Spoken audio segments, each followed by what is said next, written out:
Hey there, everybody. It's Maggie from Personal Euphoria with today's plank story. It's going to be a long one, so while I would encourage you to maybe start with plank, always swap out or do a different move. You could do some maybe push-ups today, even if it's push-ups on a wall. All right, let's get the clock going. Here we go.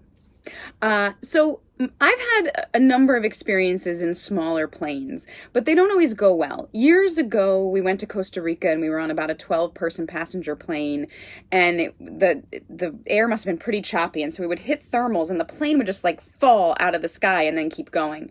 I was miserable because I don't like any kind of amusement park ride, and that's what it felt like. Matt was telling me it was completely normal, but eventually we were landing in a field. I thought we were crash landing, and I remember being like thrilled. This is finally over. The torture of this flight is coming to an end. Then another time in Peru, we went to go see the Nazca lines. And they take you up in a small, maybe 9 or 12 person plane again, and they turn this way so that the people on one side can see the Nazca lines, and then they turn this way so the people sitting on that side of the plane can see. And I was a little worried. I'm not prone to motion sickness, so I was worried I was going to be afraid of those big turns. But we got up and we took the first turn, and it wasn't scary at all, and we took the next turn, and it's not scary. And then on the third turn, I experienced real severe motion sickness for the first time. It was fast. Like, I got really hot, sweat through my clothes so much you could have like wrung them out. And I felt like I was unraveling from the insides out. I thought I was going to lose it from one end or the other. There was no bathroom, so I just like death gripped the seat and worked really hard to keep everything inside me. I get extra bonus points because the guy in front of me started throwing up, and I still kept everything inside. So this was sort of my experience when Matt started flying and wanted to know if I wanted to fly with him on what are 4-person planes, which is generous, right? You're not fitting a 6-foot person in this plane comfortably. So tiny people can fit in these planes. And also in his training, he was pretty critical of himself. He would come home and be like, oh, I'm not good at landing. I'm terrible at landing. My landings are bad.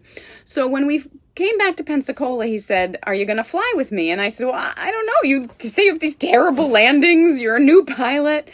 But then this weekend I went and I watched him fly, and he did fine. He did multiple takeoff and landings, and I felt much better. I was only nervous about feeling the plane so much because I was like, you're going to feel the thermals. I'm going to feel those turns. And then we get up there. And luckily it was a smooth day, so it wasn't that bumpy a ride. Some of the turns got me a little nauseous, so I have to get used to that. But it was so worth it because you're so low. You can fly at like 500 feet. You feel like you're Peter Pan just flying over the town. And Pensacola was a beautiful area to do that. But now I want to fly over my hometown, and I want to fly over where I live now in Old Weathersfield. Except I know there's a number of people in Old Weathersfield who don't like when those small planes fly over town. So I have to weigh that a little bit.